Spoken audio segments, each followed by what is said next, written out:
All right, so let's go ahead and go through the second portion of this worksheet. Now, in class, we used to do this activity where I get some ears of corn. Sounds weird, but they have special genotypes. It's not like an ear of corn that's all yellow or something like that. So we look at the kernels, and I know you can read this here. I'll just summarize it. The kernels are either going to be a color of purple or yellow, right? So purple is dominant to yellow. And they'll either have a texture, and the texture has to do with the amount of sugar content they have in the kernel. So when it dries out, it'll have a fuller, smooth shape, or it'll have a more of a wrinkled shape depending on the sugar content. So it would be smoother wrinkled. All right, so let's go ahead, and what we're going to look at is we're going to look at a parent generation and then the offspring of those parents, which are called F1, which is first filial. All right, and then those F1s we're going to do a cross with, and then we're going to end up with some F2s, which is second filial. So 3 generations here that we'll look at, but the corn itself will just be the F2 generation. So number 4, we are starting with a corn plant parent generation. So the parent generation, sometimes that's referred to as just the capital P for parent generation, which don't confuse that with purple genotype there.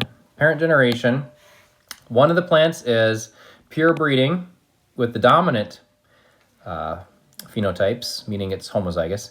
Another one is pure breeding with the recessive phenotypes. So we'll do that cross, capital P, capital S, capital S. Now, if we're going to do the first outer, inner, last method, notice that we're going to get, no matter what, we're going to just get our gametes are going to have capitals for sure for all of them, right?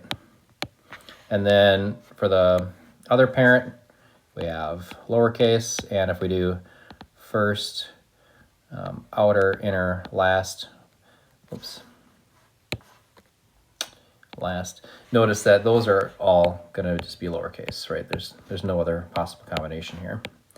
And so when we have this cross, we're going to have a heterozygous offspring, right? For no matter what, all these boxes are going to be heterozygous. So this is a 100% chance of having offspring that are going to be heterozygous. They'll show the purple smooth phenotype, but they'll have a heterozygous genotype. So that's the F1 generation.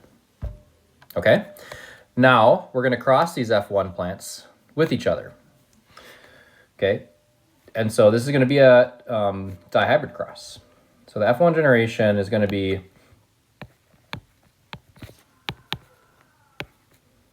an F1 generation cross. It's going to be that. Okay, so this is going to be very similar to the dihybrid cross we did up top.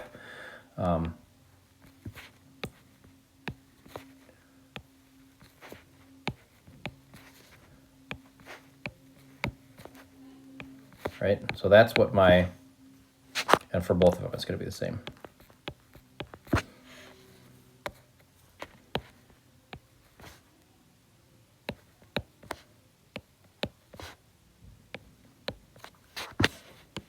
Looks like I screwed that up. Okay, so F1 cross, which is a dihybrid cross. And again, this is going to be the 9:3:1 ratio. I'm going to go ahead and fill this out as fast as I can here.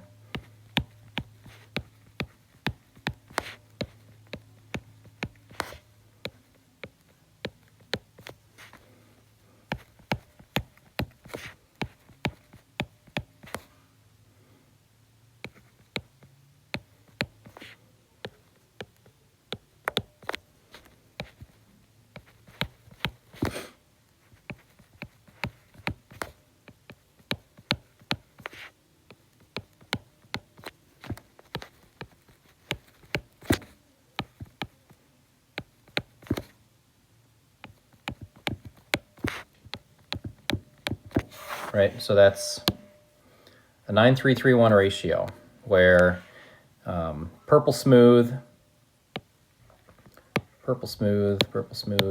right, it's going to be 9 of those.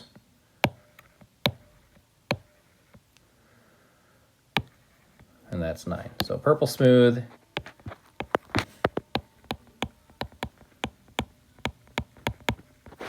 is the 9.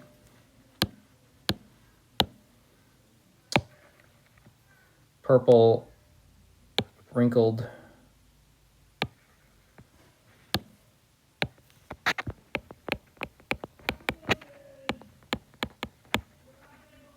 is 3.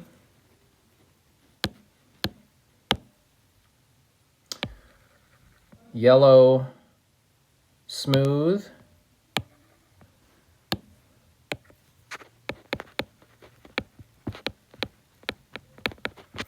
is 3. And last, yellow wrinkled is 1. Remember, that's a 9, 3, 3, 1 for the phenotypes. That's what we expect. All right, and those are our F2s. Second filial generation, across of the F1s. Okay, so that's our expected. And now what we're going to do is analyze the results of a known cross, this is the known cross, using chi-square analysis.